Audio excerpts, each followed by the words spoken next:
Hello and welcome my dear students. It is the next video lesson of animal kingdom and आज के इस video lesson में हम एक और मोस्ट इंपॉर्टेंट फाइलम पढ़ने जा रहे हैं एनिमल किंगडम का, विच इज फाइलम प्लेटीहेल्मिन्थीज। इसके पहले हमने फाइलम टिनोफोरा को कवर अप किया था और आज की वीडियो में हम पढ़ने जा रहे हैं फाइलम प्लेटीहेल्मिन्थीज। सो ये वीडियो बहुत इंटरेस्टिंग होने वाला है, बहुत ध्यान से देखिएगा। फाइलम प्लेटीहेल्मिन्थीज के मेंबर्स के सारे साइलेंट फीचर्स को मैं आपको वन बाय वन एक्सप्लेन करने वाला हूं। तो चलिए फर्स्ट पॉइंट से स्टार्ट करते हैं। They have dorsoventrally flattened body so called flatworms. सबसे पहला ही पॉइंट कितना इंपॉर्टेंट है, इनकी जो बॉडी होती है वो डोर्सोवेंट्रली फ्लैटेंड होती है। डोर्सोवेंट्रली का मतलब मैंने आपको पहले भी बताया, अगर ये बॉडी है तो बॉडी की एक ऊपर वाली सरफेस होगी डोर्सल और एक नीचे वाली यानी कि वेंट्रल। तो ये डोर्सल और वेंट्रल यानी कि दोनों तरफ से कैसे होंगे, फ्लैट होंगे, यानी कि इनकी जो बॉडी है वो चपटी होगी और इस वजह से चपटे होने की वजह से इनको क्या बोला गया है, flat worms. So they have dorsoventrally flattened body और इस वजह से इनको बोला गया है flat worm. Second most important point is body is bilaterally symmetrical. Bilaterally symmetrical का मतलब मैंने आपको बताया था कि मैं बॉडी को दो पार्ट्स में डिवाइड करूंगा, अगर एक वर्टिकल लाइन से और वो वर्टिकल लाइन यानी कि जो बीच की जो लाइन है वो बॉडी को राइट और लेफ्ट इक्वल हाफ में डिवाइड कर दे। बायलैटरल सिमेट्रिकल के अलावा ट्रिप्लोब्लास्टिक यानी कि यहाँ पर तीनों की तीनों एम्ब्रियोनिक लेयर प्रेजेंट होंगी, यानी कि एक्टोडर्म, इंडोडर्म और मीजोडर्म सारी लेयर्स प्रेजेंट होंगी। एंड एसिलोमेट एनिमल्स यानी कि इन ऑर्गेनिज्म में सीलोम अब्सेंट होगी, यानी कि बॉडी कैविटी प्रेजेंट नहीं होगी। And with organ level of organization यानी कि पहले हमने सेलुलर लेवल पढ़ा, फिर टिश्यू लेवल पढ़ा, अब बहुत सारे टिश्यू मिलके ऑर्गन्स बन चुके होंगे इनकी बॉडी में, यानी कि इनका जो लेवल ऑफ ऑर्गेनाइजेशन है वो ऑर्गन लेवल का है, यानी कि बॉडी में ऑर्गन्स डेवलप हो चुके हैं। कुछ और इंपॉर्टेंट कैरेक्टरिस्टिक की बात करें तो they are mostly endoparasite found in animals including human beings. अब दो टाइप के पैरासाइट होते हैं, एक तो एक्टो पैरासाइट और एक इंडो पैरासाइट। एक्टो पैरासाइट वो होते हैं जो कि बॉडी के बाहर एज अ पैरासाइट रहे, यानी कि बॉडी के बाहर रहकर नुकसान पहुंचाएं, और इंडो पैरासाइट वो होते हैं जो कि बॉडी के अंदर आकर नुकसान पहुंचाएंगे। So that's why they are called endoparasite. तो प्लेटीहेल्मिन्थीज के जितने भी मेंबर्स हैं वो सारे के सारे कैसे हैं, इंडो पैरासाइट हैं, यानी कि ये बॉडी के अंदर रहेंगे और फिर बॉडी जिस होस्ट की बॉडी के अंदर रहेंगे उसको नुकसान पहुंचाते जाएंगे और वहां से अपने न्यूट्रिएंट्स लेते रहेंगे। और इनके जो पैरासाइट है उनमें तो कुछ एनिमल्स भी होते हैं इंक्लूडिंग ह्यूमन बींग्स, यानी कि प्लेटीहेल्मिन्थीज के मेंबर में ह्यूमन बींग्स के भी कुछ पैरासाइट हैं, यानी कि ऐसे पैरासाइट जो ह्यूमन बींग्स के अंदर इंटेस्टाइन वगैरह में भी देखने को मिल जाते हैं। नेक्स्ट पॉइंट है, अगर हम बात करें ये इंडो पैरासाइट है यानी कि बॉडी के अंदर रहते हैं। So, study of parasitic worm causing infection in human is called helminthology। यानी कि इनके पैरासिटिक वो वाले पैरासिटिक वर्म जो कि कोई ना कोई इन्फेक्शन या डिजीज कॉज करेंगे, कोई ना कोई बीमारी फैलाएंगे इंसानों में, इन पैरासिटिक वर्म्स की स्टडी को बोलेंगे हम हेल्मिंथोलॉजी। अब हेल्मिंथोलॉजी को हम प्लेटीहेल्मिन्थीज से कवर कर सकते हैं, यानी कि हेल्मिंथीज के मेंबर्स की स्टडी को हम बोल सकते हैं हेल्मिंथोलॉजी। अब बात करें अगर लोकोमोशन की, तो यहाँ पर locomotory organs are absent in these animals but adhesive organs like sucker hooks are present in parasitic form. ये एनिमल्स ज्यादा मूव नहीं करते हैं तो इनमें लोकोमोटरी ऑर्गन तो बिल्कुल ही एब्सेंट होते हैं, बट जितने भी पैरासिटिक हैं यानी कि जो भी इंडो पैरासाइट है हमारी बॉडी के अंदर, यानी कि वो ग्रुप जो एज ए पैरासाइट है उनमें कुछ सकर या हुक्स होंगे, यानी इन्हीं सकर और हुक्स की हेल्प से ये क्या करते हैं, हमारी बॉडी के अंदर कहीं ना कहीं चिपके रहेंगे, यानी अपने हुक को फंसा लेते हैं बॉडी में या सकर के थ्रू चिपक जाएंगे हमारी बॉडी के अंदर। तो ये जो सकर और हुक्स हैं ये कहां पर देखने को मिलेंगे, पैरासिटिक फॉर्म में मिलेंगे। बॉडी वॉल से रिलेटेड एक और इंपॉर्टेंट पॉइंट है, body wall of parasitic animals have thick cuticle called tegument which protects the animal from the digestive enzyme of the host। अब जैसा कि मैंने बोला ये इंडो पैरासाइट है यानी कि बॉडी के अंदर रहेंगे। अब सपोज हमारी ह्यूमन बॉडी के अंदर रह रहे हैं तो बॉडी के डाइजेस्टिव सिस्टम के अंदर कई सारे डाइजेस्टिव एंजाइम होते हैं जो कि या तो एसिडिक होंगे या एल्कलाइन होंगे, और वो इतने हाईली एसिडिक और एल्कलाइन होते हैं कि ये इनकी पूरी की पूरी बॉडी को डिसॉल्व कर सकते हैं। तो यानी कि किसी भी होस्ट के जो इंटरनल एंजाइम्स हैं, डाइजेस्टिव एंजाइम है, उनसे बचने के लिए इनकी जो बॉडी वॉल होती है उसके ऊपर एक बहुत थिक क्यूटिकल होती है, और उस क्यूटिकल को हम बोलते हैं टेग्यूमेंट। यानी कि इनकी जो आउटर बॉडी वॉल होती है एक मोटी सी क्यूटिकल से चारों तरफ से कवर्ड रहती है, उस क्यूटिकल को बोलेंगे हम टेग्यूमेंट। और ये टेग्यूमेंट क्या करती है? Protects the animal from the digestive enzyme of the host. यानी कि अगर किसी एनिमल की एलिमेंट्री कैनाल में रह रहे हैं तो उसके डाइजेस्टिव एंजाइम्स के जो केमिकल एक्शन होते हैं उससे ये इनको बचाएगी, इनकी थिक क्यूटिकल। सो ये टेग्यूमेंट वाला पॉइंट बहुत इंपॉर्टेंट है। नेक्स्ट पॉइंट क्या कह रहा है?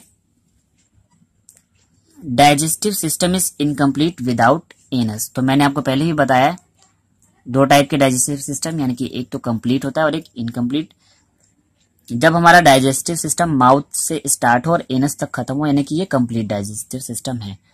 और जब कंप्लीट ना हो एनस तक तो हम बोलेंगे इनकम्प्लीट।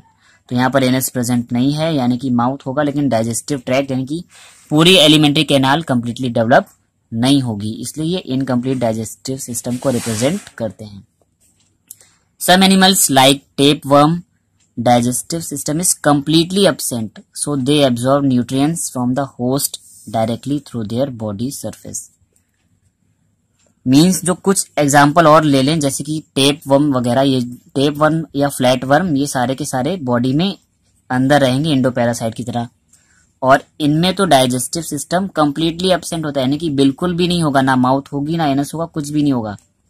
अब ये कैसे करेंगे भाई? ये अपने होस्ट से नरिशमेंट कैसे लेंगे, यानी कि मिनरल और न्यूट्रिएंट को कैसे ऑब्जर्व करेंगे? तो ये होस्ट की स्किन में चिपके रहेंगे अंदर, और डायरेक्टली अपनी स्किन से यानी कि अपनी बॉडी सरफेस से डिफ्यूजन के थ्रू मिनरल्स को अंदर की तरफ खींच लेंगे। तो यहाँ पर ये डायरेक्टली न्यूट्रिएंट्स को कैसे लेंगे? Through their body surface. और मैंने बताया था डिफ्यूजन में क्या होता है, जो मॉलिक्यूल हैं हायर कंसंट्रेशन से लोअर कंसंट्रेशन की तरफ मूव कर जाएंगे। तो इनकी स्किन में जो न्यूट्रिएंट्स हैं वो होस्ट की स्किन से ट्रांसफर हो जाएंगे स्किन टू स्किन कांटेक्ट से। अब बात कर लेते हैं इनके रिप्रोडक्टिव पार्ट की। तो sexes are not separate, means यहाँ पर मेल और फीमेल इंडिविजुअल अलग अलग नहीं होंगे, एक ही बॉडी होगी और वहीं पे मेल और फीमेल दोनों कैंडिडेट के गोनट्स बन रहे होंगे, यानी कि एक ही एनिमल में मेल और फीमेल दोनों के फंक्शन चल रहे होंगे। तो अगर सेक्स से सेपरेट नहीं होते, यानी कि एक ही बॉडी में दोनों सेक्स प्रेजेंट हैं, तो हम इसे बाइसेक्सुअल या हर्माफ्रोडाइट भी बोल सकते हैं। बाइसेक्सुअल, हर्माफ्रोडाइट के अलावा एक और टर्म मैंने बताई है मोनोइशियस।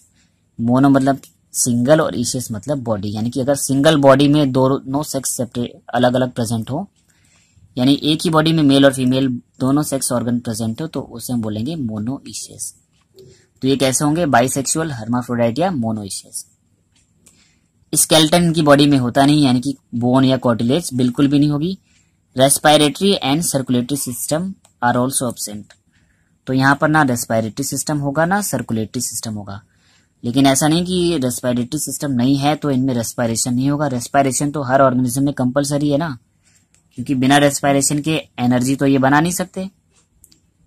तो सिंपली अगर हम बात करें रेस्पिरेशन की, तो रेस्पिरेशन अकर थ्रू बॉडी सरफेस, यानी कि यहाँ पर स्किन के थ्रू रेस्पिरेशन होगा, और अगर स्किन के थ्रू रेस्पिरेशन होता है तो उसे हम बोलते हैं क्यूटेनियस रेस्पिरेशन।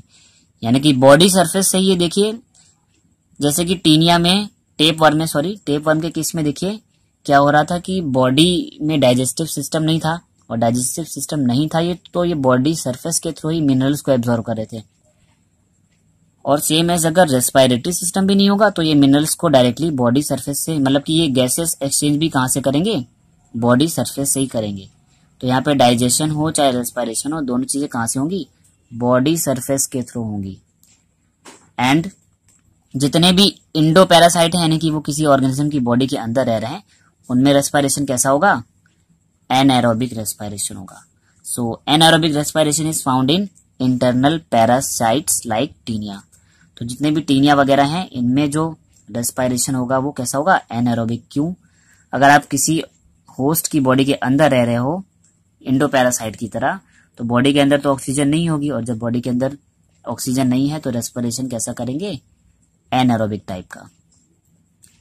अब एक्सक्रीशन की बात कर लें, यानी कि ये नाइट्रोजनस वेस्ट को बॉडी के बाहर कैसे निकालेंगे, एंड ऑस्मो रेगुलेशन, यानी कि बॉडी में मिनरल और सॉल्ट की कंसेंट्रेशन को कैसे मेंटेन करते हैं। So excretion and osmoregulation occurs through specialized cells called flame cells और सोलेनोसाइट्स। तो इनकी बॉडी में जो एक्सक्रीशन होगा या ऑस्मो रेगुलेशन होगा उसके लिए एक स्पेशल स्ट्रक्चर पाया जाता है जिसको कि हम फ्लेम सेल या सोलेनोसाइट बोलते हैं।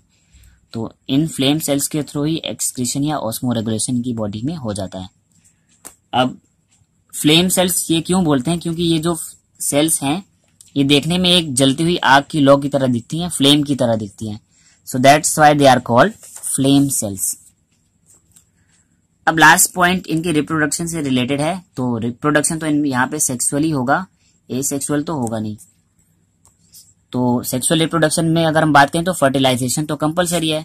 तो जो फर्टिलाइजेशन है, fertilization is internal and development is indirect with many larval stages. यानी कि बॉडी के अंदर इंटरनल फर्टिलाइजेशन होगा, यानी कि मेल और फीमेल गैमेट बॉडी के अंदर ही जाकर फ्यूज करेंगे, बॉडी के बाहर फ्यूज नहीं करेंगे। और डेवलपमेंट इनडायरेक्ट है। इनडायरेक्ट डेवलपमेंट का मतलब मैंने बताया था कि डायरेक्टली एग से अडल्ट नहीं बनेगा, एग और अडल्ट के बीच में कई सारी लार्वल स्टेजेस आ जाएं तो उसे बोलते हैं इनडायरेक्ट डेवलपमेंट। अगर लार्वा नहीं बनता है, डायरेक्ट अडल्ट बन जाता है तो उसे बोलते हैं डायरेक्ट डेवलपमेंट। तो यहाँ पर इनडायरेक्ट डेवलपमेंट है, यानी कि एग बनेगा और कई सारी लार्वल स्टेजेस देखने को मिलेंगी और फिर अडल्ट बनेगा। सो डायरेक्ट डेवलपमेंट नहीं है यहाँ पर इनडायरेक्ट डेवलपमेंट है। Some members like planaria possess high regeneration capacity. कुछ मेंबर्स में बहुत अच्छी रीजनरेशन कैपेसिटी होती है। रीजनरेशन का मतलब होता है कि इनका कोई भी बॉडी पार्ट या ऑर्गन अगर बॉडी से टूट जाए या रिमूव हो जाए तो ये उसको वापस से बना लेंगे, रीजनरेट कर लेंगे। इस टाइप की कैपेसिटी को बोलते हैं रीजनरेशन कैपेसिटी। तो ये भी यहाँ पर देखने को मिली है। सो ये कुछ इंपॉर्टेंट पॉइंट थे। अब इनके एग्जाम्पल देखें तो टीनिया और फैसियोलिया। टीनिया को हम टेप वर्म बोलते हैं क्योंकि ये एकदम चपटा होता है और टेप की तरह स्ट्रक्चर होता है। और फैसियोलिया यानी कि ये लिवर फ्लूक, कुछ एनिमल्स के लिवर में देखने को मिलता है ये। तो स्ट्रक्चर देखें तो ये देखिए टीनिया का स्ट्रक्चर है और ये फैसियोला का स्ट्रक्चर है। और आप टीनिया को देख के आइडेंटिफाई कर सकते हैं कि हमने इनको फ्लैट वर्म क्यों बोला, क्योंकि ये चपटे शेप के होते हैं। सो आई होप स्टूडेंट आपको प्लेटीहेल्मिन्थेस के सारे साइलेंट फीचर्स क्लियर हो गए होंगे। सो ये वीडियो आपको कैसा लगा कमेंट करके बताएं। एंड अगर ये वीडियो आपको समझ आया तो इसे लाइक करें एंड सभी स्टडी रिलेटेड ग्रुप्स में शेयर करें ताकि ज़्यादा से ज़्यादा स्टूडेंट्स अपने डाउट्स को क्लियर कर पाएं। एंड अगर आपने चैनल सब्सक्राइब नहीं किया है तो चैनल को सब्सक्राइब कर लें और बेल आइकन भी प्रेस कर लें ताकि आने वाले वीडियोस की नोटिफिकेशन आपको मिलते रहें। एंड अगर आपने लास्ट वीडियो फाइलम टीनोफोरा का नहीं देखा है तो उस वीडियो का लिंक भी मैंने डिस्क्रिप्शन बॉक्स में दे रखा है। सो डिस्क्रिप्शन बॉक्स पर दिए गए लिंक पर क्लिक करके आप फाइलम टीनोफोरा के वीडियो लेक्चर को भी देख सकते हैं। Thank you students.